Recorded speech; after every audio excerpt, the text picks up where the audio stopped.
The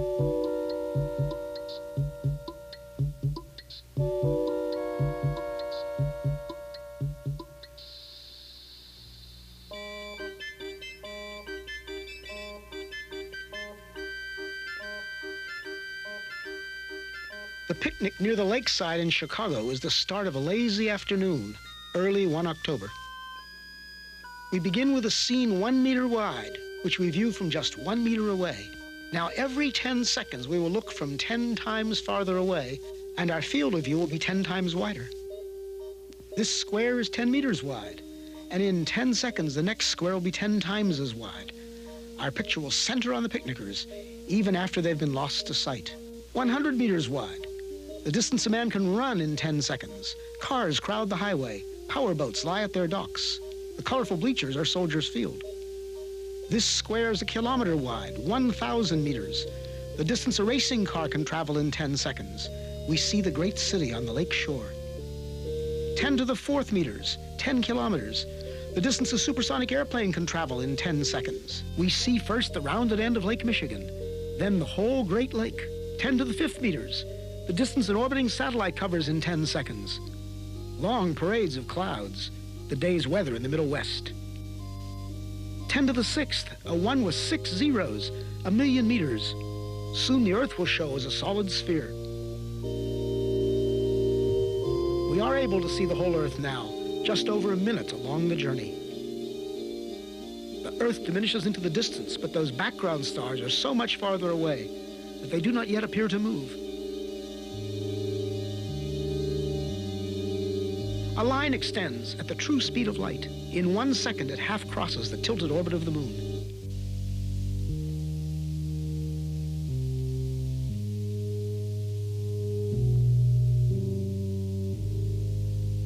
Now we mark a small part of the path in which the Earth moves about the sun.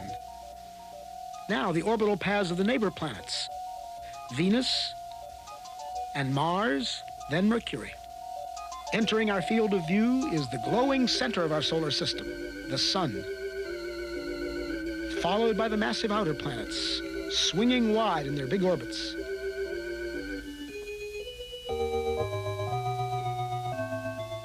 That odd orbit belongs to Pluto. A fringe of a myriad comets too faint to see completes the solar system.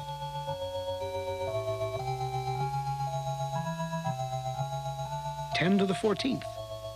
As the solar system shrinks to one bright point in the distance, our sun is plainly now only one among the stars. Looking back from here, we note 4 southern constellations, still much as they appear from the far side of the Earth.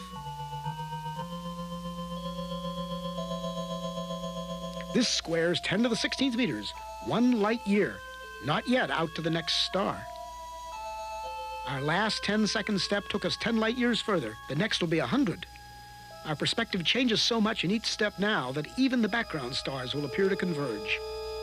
At last, we pass the bright star Arcturus and some stars of the Dipper. Normal but quite unfamiliar stars and clouds of gas surround us as we traverse the Milky Way galaxy.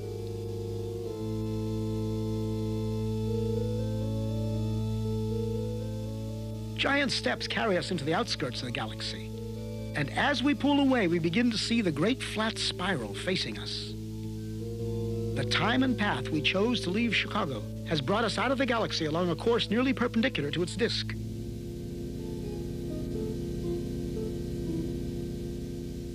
The 2 little satellite galaxies of our own are the Clouds of Magellan. 10 to the 22nd power, 1 million light years. Groups of galaxies bring a new level of structure to the scene. Glowing points are no longer single stars, but whole galaxies of stars seen as one. We pass the big Virgo cluster of galaxies among many others, 100 million light years out. As we approach the limit of our vision, we pause to start back home. This lonely scene, the galaxies like dust, is what most of space looks like. This emptiness is normal. The richness of our own neighborhood is the exception. The trip back to the picnic on the lakefront will be a sped-up version, reducing the distance to the Earth's surface by 1 power of 10 every 2 seconds. In each 2 seconds, we'll appear to cover 90% of the remaining distance back to Earth. Notice the alternation between great activity and relative inactivity, a rhythm that will continue all the way into our next goal, a proton in the nucleus of a carbon atom beneath the skin on the hand of the sleeping man at the picnic.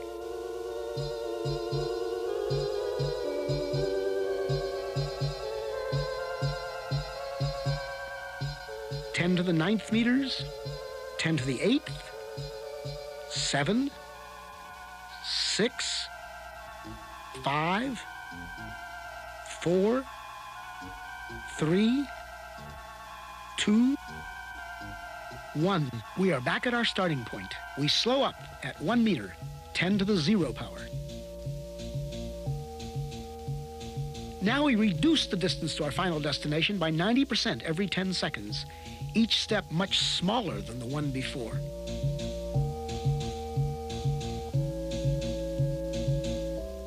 At 10 to the minus 2, 1/100th of a meter, 1 centimeter, we approach the surface of the hand. In a few seconds, we'll be entering the skin, crossing layer after layer from the outermost dead cells into a tiny blood vessel within. Skin layers vanish in turn. An outer layer of cells, felty collagen. The capillary containing red blood cells and a roughly lymphocyte. We enter the white cell. Among its vital organelles, the porous wall of the cell nucleus appears. The nucleus within holds the heredity of the man in the coiled coils of DNA. As we close in, we come to the double helix itself, a molecule like a long twisted ladder whose rungs of paired bases spell out twice, in an alphabet of 4 letters, the words of the powerful genetic message. At the atomic scale, the interplay of form and motion becomes more visible. We focus on one commonplace group of 3 hydrogen atoms bonded by electrical forces to a carbon atom. 4 electrons make up the outer shell of the carbon itself. They appear in quantum motion as a swarm of shimmering points. At 10 to the minus 10 meters, 1 angstrom, we find ourselves right among those outer electrons. Now we come upon the 2 inner electrons held in a tighter swarm. As we draw toward the atom's attracting center, we enter upon a vast inner space. At last, the carbon nucleus, so massive and so small. This carbon nucleus is made up of 6 protons and 6 neutrons. We are in the domain of universal modules. There are protons and neutrons in every nucleus, electrons in every atom, atoms bonded into every molecule out to the farthest galaxy. As a single proton fills our scene, we reach the edge of present understanding. Are these some quarks at intense interaction? Our journey has taken us through 40 powers of 10. If now the field is 1 unit, then when we saw many clusters of galaxies together, it was 10 to the 40th, or 1 and 40 zeros.